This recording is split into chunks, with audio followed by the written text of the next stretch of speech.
Let's get ready to rumble! Entrepreneur Weekly, presented by Vero Concepts. Well, I'm funny how? I mean, funny like I'm a clown, I amuse you, I make you laugh. Our focus is on entrepreneurs and business owners. Look, nobody else is going to tell me what I'm worth. I don't know what we're yelling about! Yeah, overnight success generally takes 10 years of failure. Loud noises! No, I don't love money. I love making money. Show me the money! With special guests and audience call-ins. Trailing off, and did I catch a niner in there? Were you calling from a walkie-talkie? Hello, this is Keith from Vero Concepts, and you are listening to Entrepreneur Weekly, the very first inaugural episode. I am here with a very special guest and somebody that I've known for a long time. I was trying to figure it out earlier today, and I believe almost 9 years, and he will also be a regular on the show, hopefully joining us every single week. I'd like to introduce you to Vince Runza, who is a content writer, an entrepreneur. He's probably done everything under the sun, including, I'll actually let him explain some of the stuff that he's done because it's pretty intense. I met him about, like I said, 8 or 9 years ago, doing the same thing. We were helping small businesses promote themselves. This was back when the internet was old enough, but not old enough for small business owners to really have a full grasp and understanding of what it is they needed to do to get online and get noticed. And we kind of created a little forum dedicated to helping people help those people. To make a short story very long, I met him through that. He was a very big help to me then, and he's a very big help to me now. And without beating a dead horse, I'd like to introduce you to Vince. You there? Hi, Keith.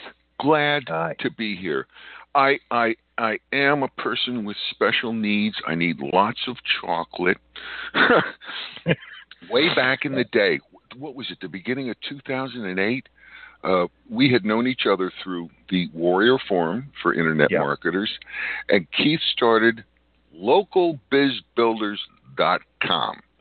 And I was one of the first adapters. I was one of the first people to sign on because I had my light bulb moment at just about the same time he did, that we have all this knowledge about how to do business online, how to use internet marketing as a way to do business, and that there were local businesses in our areas, brick and mortar businesses, that didn't have a clue. And so if we all got together, exchanged ideas, and made sure that we were connected with people who were doing essentially the same thing, but not in competing marketplaces, we could all share ideas and just generally be accountable to one another. It's like, hey, well, we want to do it this way, or we want to do it that way. And the other person says, well, did you do it?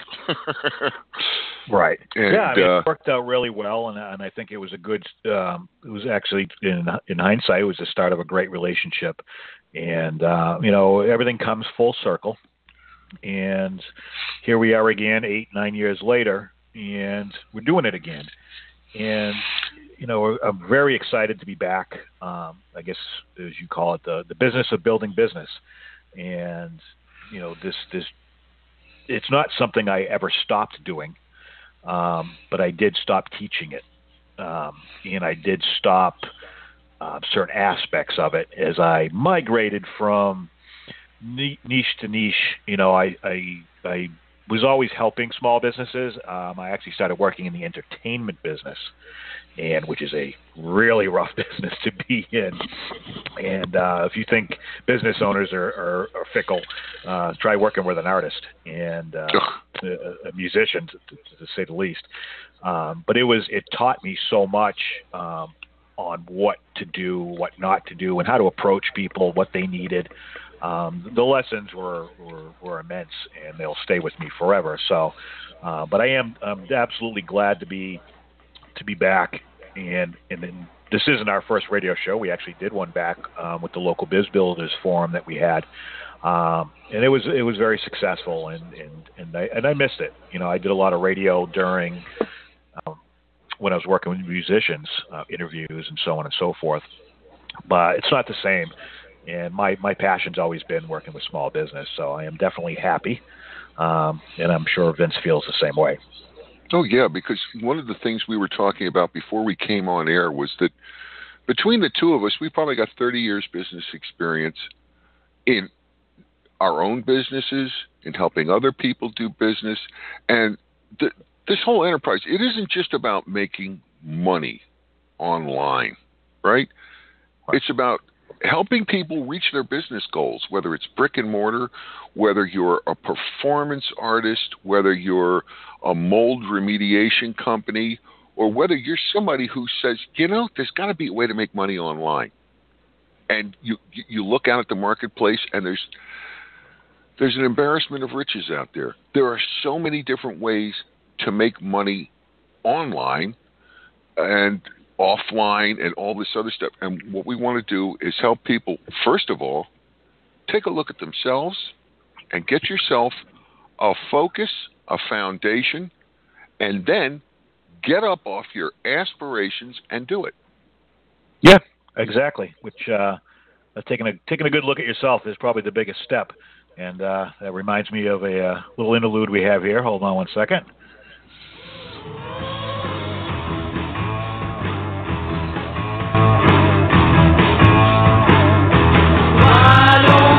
Take a good look at yourself and describe what you see.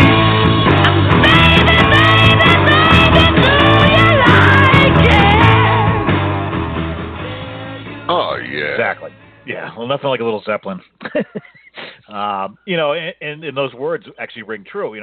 Take a good look at yourself and see what, do you like it? If people forget that, in business, you got to study business. You have to study. There's so many aspects that you need to know. Do you have to do them all? No. That's where a collective comes in with hiring the right people or working with the right people. But you still have to stop and take a look at you and what your weaknesses are, what your aspirations are, what your pluses are. And through that evaluation, you will learn probably more than you want to know about yourself. I've done it, and it's probably one of the hardest things I've ever done. But you have to do it in order to succeed in business. If you don't know where your weaknesses are or what your strengths are as a leader, then there is no way, unless shit luck comes into play, that you're going to be successful. And never count on that either. No. Do not count on getting lucky. No, but it does happen. We see it all the time. And, people get complacent because they got lucky. They started a business. They had a great idea. Or they inherited a business. Right. I mean, how many restaurants do you see start and, you drive by there, I'm not talking chains, but local restaurants, and it's mobbed. The first 2-3 weeks it's open, and everybody's happy. Same thing with bars. Everybody's happy. It's someplace new. It's exciting. It's fresh. 3-6 months go by, a year, it gets stale. And they have not a clue on how to unstale it to make it better, because they just relied on, you build it, they will come. Yeah, and what we're talking about here is building a solid foundation. I mean, I've been interested in business since high school, which was the late 60s, okay? And yeah. I built, I don't know how many businesses along the way without building a foundation, and they lasted for a little while, and then they fell apart. But it wasn't until I learned to build a foundation, which involved a certain amount of self-examination, right? Yep. And learned how to block out, all right, how is this going to work? What do I need to do first? What do I need to do second? What do I need to do third? And did all those steps, and it worked like a charm. And it is still working for me today. And so what we want to do is we want to reach out to to two specific types. One is the small business that's still, you're doing okay, but you could be doing better, or maybe you're doing mediocre, or maybe things are starting to look really scary. We want to help you. And the other group we want to reach out to are new entrepreneurs, somebody who wants to start a business, and we want to show you how to start it right. We want to show you what are the steps that you need to take before you launch your business, before you have opening day, before you go live, whatever it is that you're going to do. But you have to start thinking of your business as a business. It is not a hobby. Oh, I know. I've and take it from me, I've done that. I've took a hobby and made it a business, and I regret it because now I'm not even in that hobby anymore. It's horrible. It's just you get burnt out, because it's for the same exact reason. As part of my self-evaluation process of going back through businesses I started, having a solid basis for where you're going, where you are, and how you're going to get there, as corny as it sounds, is a necessity. And I understand if you start reading, like I have, I've read more business books, autobiographies, you name it. And after 1,000 pages of miring through the bullshit of what people are saying, you can break it down fairly simply, and those simple action steps are relevant in any business that you're starting, and it's a necessity. But yet it's the most often overlooked, probably because it is a little difficult insofar as putting it into play, but it gets overlooked so often. It's like business plans. I'll do it later, or nobody looks at them anyways, or it's only for banks. Well, it's not just for banks. It doesn't, and you can write it on a frickin' napkin, but you need to have something. And it's those little steps that people skip that don't add up to success, and then they blame the system, and it's not the system, it's them. And sometimes calling people out is what you have to do, because you're not going to get where you want to go without a map. Accountability.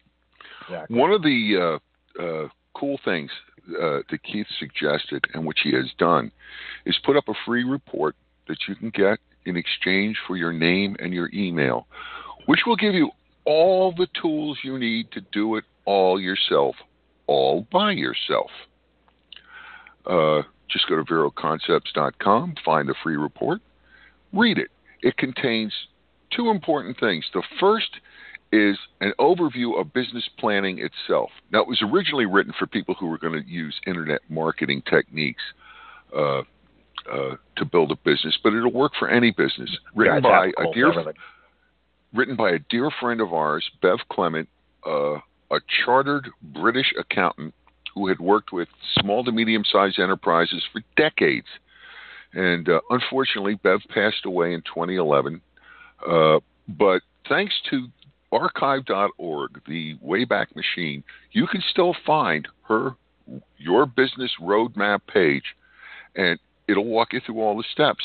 And then after that, there's also the foundational stuff that we've been talking about, as far as taking a look at yourself, setting your goals, personal goals, looking at your assets, looking at, where do I need some building up? We have a complete explanation of how you go through all that. We got worksheets you can print out. It's all there. And what we're telling you is, go ahead, get started with this. And then, but what we also tell you is, we haven't really given you everything that you need, because you're going to need community. You're going to need other people, because there's two steps to success. The first is having a great idea, and the other is the discovery that you can't do it alone. Yeah. Right? And let me be clear. Wait a minute. Let me be clear here. We're not telling you, okay, and we're going to hook you in, and we're going to make you, we're going to start a cult and do all this other stuff. No, we're going to set it up so that you have accountability. We want to set you up with other people who are out doing the same thing, and you'll exchange goals with each other. You say, I'm going to do this by that day, and the other one says, I'm going to do that. And then you have a chance to rag on them when they miss their goal, or cheer them on when they get it early, or whatever it is. But the whole point being, no one person has all the elements to succeed in today's world. This is no longer the Jeremiah Johnson thing where you go off into the mountains and you build a cabin and you hunt grizzly bears and you do it all alone. No, that's not the world we live in anymore. The world we live in today is one where you can leverage the knowledge, the skills, and the accountability of having other people look at your goals and say, yeah, that looks good, or maybe that doesn't look so good. Maybe you want to tweak this here. Maybe you want to. But you don't have to be all alone. Well, the good thing too about with almost like a community is you're going to be surrounded by people that have been there and done that. You know, you'll also be surrounded by people that'll be looking up to you to also for guidance and so on and so forth to learn from your pluses and minuses within your career. But if you start trying to, say that you're accountable and kind of, how do I word this, just not quite doing what you're supposed to be doing or saying you are, you're going to get called out on it because you can't bullshit a bullshitter. And business owners are pretty good at it. Oh, yeah. I know when somebody's lying to me. Oh, sure. And I mean, both of us have actually taken our internet marketing skills and gone out into our local community and talked to business owners. And all too often we've seen people, the way they learned to do business was they jumped in and started swimming, and they learned kind of like the business dog paddle, right? Oh, yeah. Yeah. And now they're convinced that you're gonna drown. You are going to drown because, okay, if you become totally convinced that, well, if you do it this way, this is the way that's always worked for me. It's like, okay, the dog paddle. Well, what happens if there's, rough water? Or what happens if there's a rip tide or something like that? If you don't know another stroke, or you don't know another way to approach being in the water, you're going to go under. Yeah. Yeah, it's and things change. I don't know if you've noticed it. I mean, I've noticed it over the years, but it seems to be increasing exponentially with technology and the way things are moving. Things change so fast. I mean, think about it. Think back to 2008 when we were first, going out and, we were maybe building web pages for people or doing all this stuff. Smartphones had only been out for about a year. Yeah. Now, nearly 10 years later, how are people accessing stuff on the internet? Through a smartphone. And if for example, if your website isn't mobile friendly, if it's from back in the 90s or something like that. Yeah, like the one we've recently looked at. Oh my God. I swear to God, I was teasing with this guy who took a look at the site for me to just give me some impressions. And the first thing is, it hurts my eyes to look at it, I know. It is. It was horrible, but people don't want to change. Well, it was working. Well, yeah, to a degree, but you don't even know how much because you have no analytics. You have no way to test or track. Your people aren't trained to ask how you heard about us. There are so many things wrong. You could be doing $2 million like this company we looked at, and it's just pure, I don't even know what to call it. I wouldn't say it's luck because it was built 30 years ago and it's a loyal clientele, but they're not gaining any new clientele, and they can't even track if they're losing existing ones. It's crazy. Yeah, if I recall correctly, this is a business that was inherited by a couple of children of the founder. And the founder did a great job setting up a basic business. He targeted the right market. He did all this other stuff so that the two sons could kind of coast. And it's like, oh, well, we're making money. There really isn't a problem. Until finally one day they woke up and said, wait a minute. Are we really doing everything that we could be doing for this? And as it turned out, no, they really weren't. And welcome to the 21st century. Right, which in that example like that are rampant, and it drives the point home that even if you are in business and you've done okay, that's great. But if you're not moving forward, you are absolutely falling behind, and you have to move forward at such a pace now to keep up with the Joneses and the other businesses that are up and coming. It's very hard. Even like locally for me, we have, I think, 6 gyms in a 2-city area. I don't live in a huge city, and a couple of them are chains. They're bigger ones, and then there's maybe 4 newer ones that are fairly decent size. They got a certain clientele. Well, a gym is generic. You can go and do your equipment. You can take a yoga class. You can do a lot of different things that they offer. Well, recently in the last year maybe, we've had 2 or 3 huge niche gym-type places open up that are very specific. Kickboxing is huge right now. And they're killing all these bigger gyms because they're small, they're agile, they're starting from scratch, they're doing it right, and they're taking away customers like you wouldn't believe. And the bigger guys are scrambling around trying to figure out why. Complacency. Because that's the problem. If you become just successful enough that you can afford to make a lot of expensive mistakes in a row, then somebody who's young, agile, hungry, and prepared is going to be able to come in and eat your lunch for you. Yeah. What are you having for lunch? Nothing. I'll just eat his. Yeah. Oh, and I've also run across on the other side of the spectrum. I used to have dealings with a company probably about 20 minutes from here. Big company. They import machines from China. Huge company. I'm talking $20-30 million a year. They were so bloated with expenses that they had not. I mean, they made money hand over fist to the point where they had to buy vehicles just to help offset things tax-wise. But they were so inefficient. When I went in there and started looking at things, I wish I could. I can't give the exact numbers, but let's put it this way: it was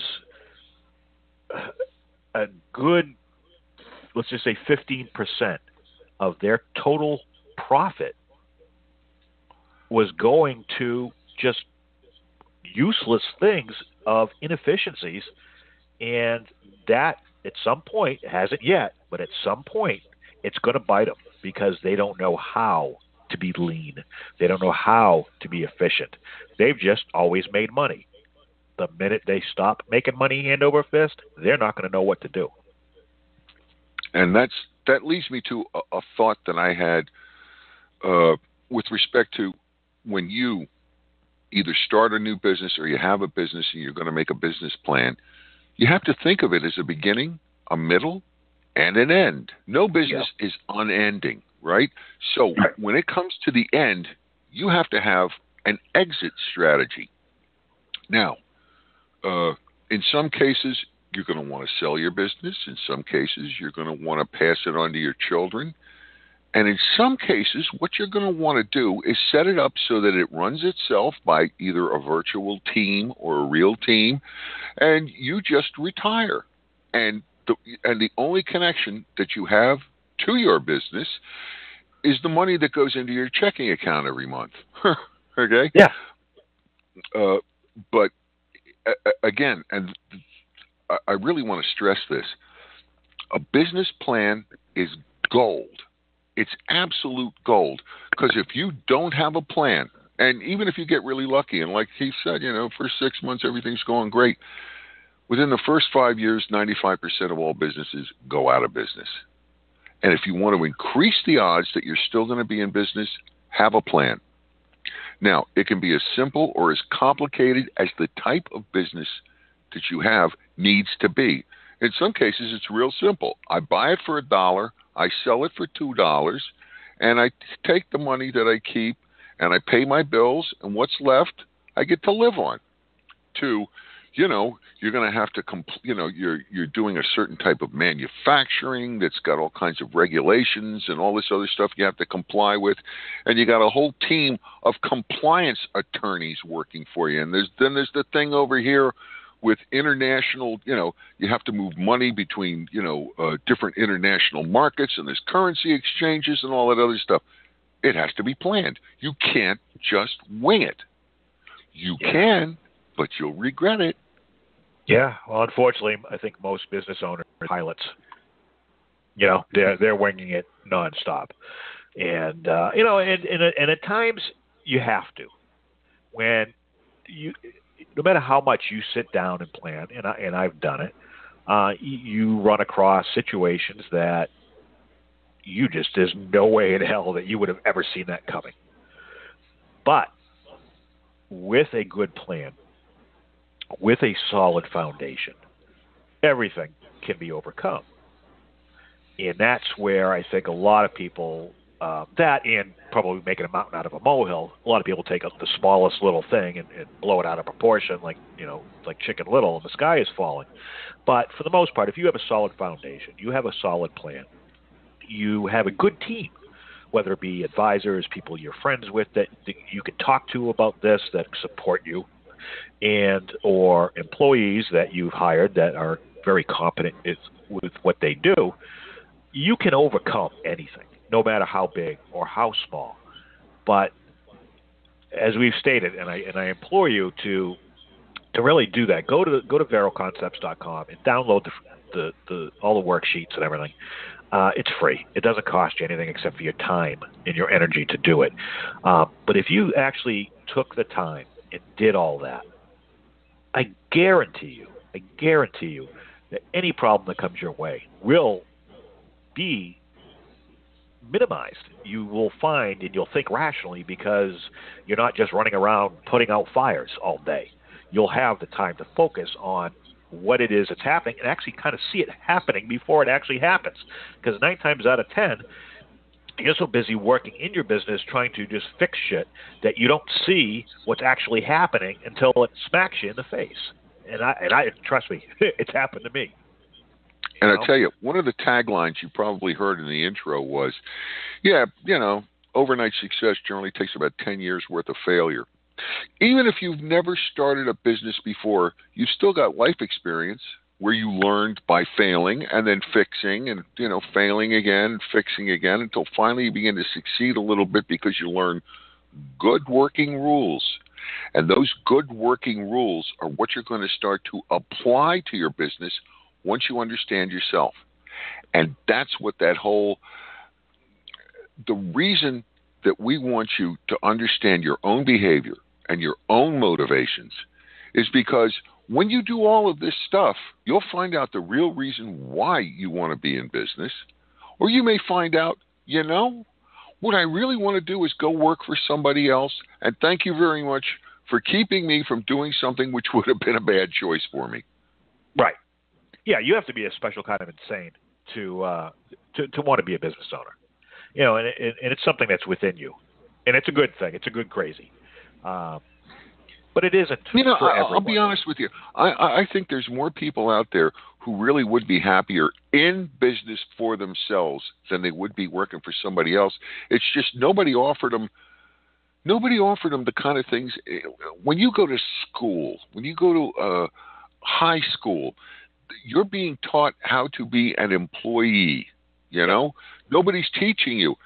How do you do planning? How do you do a monthly budget? How do you do this? How do you do that? How do you learn how to network with people, not just to get on social media and share pictures of the latest meal you've eaten, but how do you network with other people? There's anything wrong with that. No, truly there is not. And I'm just as guilty of posting pictures of candy that I made myself as anybody else would be about the meal that they just got at a wonderful restaurant. But the point is this. Yeah. They don't teach you in high school how to do business networking. Back in the 80s when the yuppies were in bloom and everybody had a phone that was about the size of a brick, they could still call each other, right? And network. Well, this isn't just social networking that we're talking about these days. What we're talking about is building a community where you can network with business people, with people who have the same aspiration to make money, right? Yeah. And like Keith also said, I don't love money.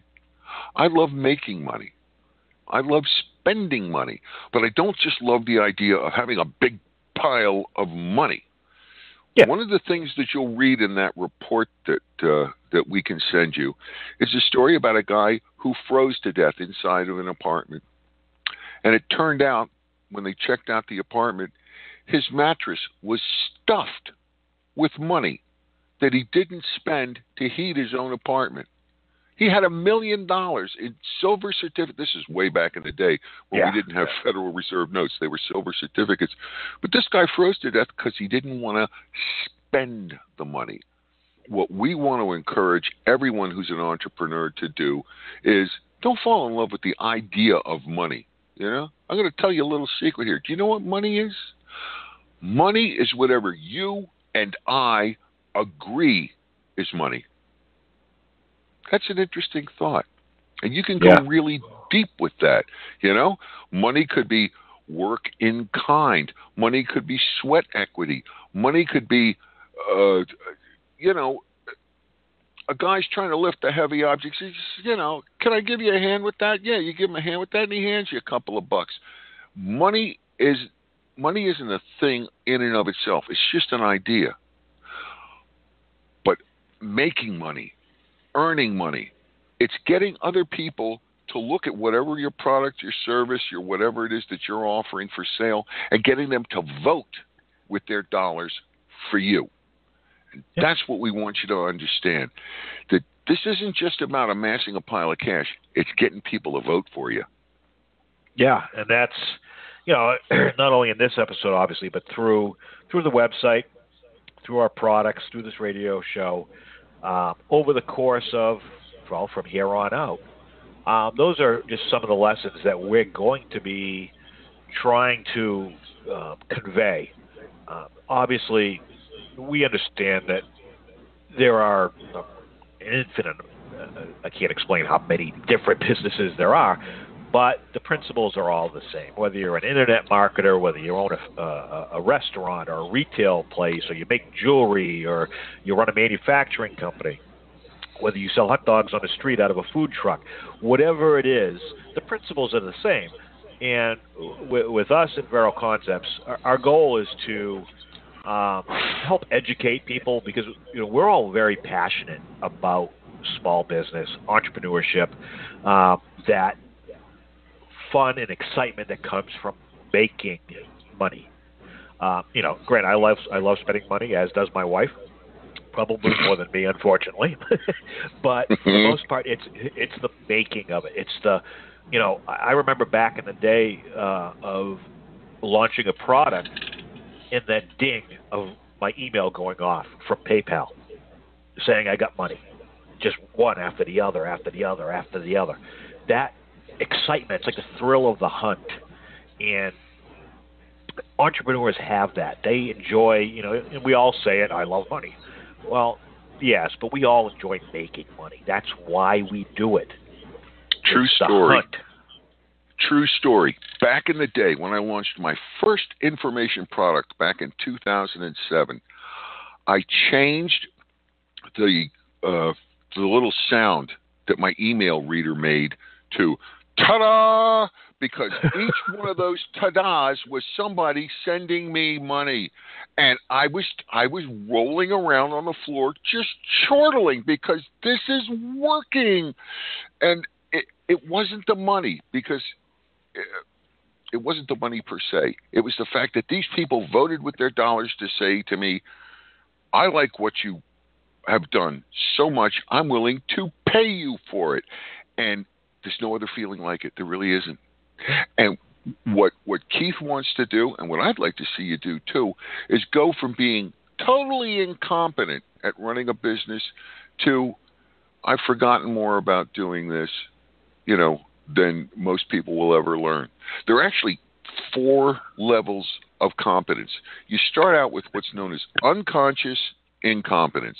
You don't know nothing, and not only that, you don't even know what you don't know. And then you first learn a few things, and then you get to what's known as conscious incompetence. I only know a couple of things about this, but I still don't get the big picture. And then finally there's a shift There's a shift where you begin to see the big picture, but you still have to go through all the steps consciously, or you have to have a cheat sheet or something, and that's known as conscious competence. And then finally, you reach the point where no matter what it is you do, whether it's me making my chocolate candy, that's my hobby. I make chocolate candy from scratch. If I'm making be patient, be patient. I'm going to take care of you. But I don't have to think about what the recipe. I just go to the cupboard. I get the ingredients. I go to the other cupboard. I get the tools. I put the thing in the bowl. I do this, the that, and the other thing. Next thing you know, I'm putting the finished candy into Ziploc bags, and I didn't have to think through any of it. And that's known as unconscious competence. You do it, it's muscle memory. And what we want to do is give you a solid foundation so that you can begin being unconsciously incompetent at the specifics of the business, or if you've been in business for a while and you've reached unconscious competence but really not all that great performance, well, we want to give you some new tools. We want to give you some new approaches, and we want to give you the opportunity to build out a full plan, a beginning, middle, and end plan for what your business is doing, so that you can reach true unconscious competence at what you're doing and not have to worry about the future. Because no matter what happens in the future, one, you're going to have a plan to fall back on, and two, you're going to have a community to consult with if something new happens that's new for everybody. And everybody's kind of lost and floundering around. And then but one person will say, well, look, I found out this new thing and it works. Or somebody else says, I tried this other thing and boy, it really didn't work. Don't do that. And get yourself to the point where your business doesn't own you. That's exactly, Keith, and that's very, very well said. I'm sure you've seen this in your own neighborhood. There's like the little mom and pop store, and they live above the store, and the business owns them. They're never going to get out from underneath, and they don't want to, really. But for those of you who are listening to this show, you're not like that. You want to get out from underneath. If you're in a business and it owns you, you'd like to be able to automate it, hire a manager to take care of this stuff so that you can have a vacation once in a while, so that you can have a day off, so that you can think to yourself, I'm not going to have to work for the rest of my life. I can retire. We want that for you. We want you to be able to do that. But it's not going to happen unless you got a plan and unless you got a community. Exactly. So, I'm going to wrap this one up. Being our first episode, I think we've got a really good foundation, to use a key phrase. And I look forward to many, many, many, many shows. Like I said, if you get a chance, please go to the website, veroconcepts.com. Check out the free report. Check us out on Facebook, same name, Vero Concepts. Same thing on Twitter, Vero Concepts. And, give us a try. Follow us. But if you get a chance, download that report. Do the worksheets. Give yourself a head start. I appreciate you guys tuning in. Sorry, my voice is starting to go, which is probably a good thing. And, I tune in next week. And I want to thank Vince for coming on. And hopefully he didn't get scared off, and he will be here every week.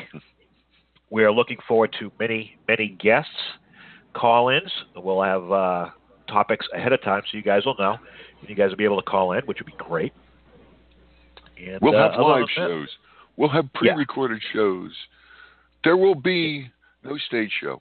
And Keith will not sing. He promised he's not going to sing. Yeah, I did make that promise. I have to go in the shower for that anyway, so computer gets wet. All right, well, I'm going to wrap this up, Vince. It's been great. People, it's been wonderful, and I look forward to hearing from all of you. Have a great day.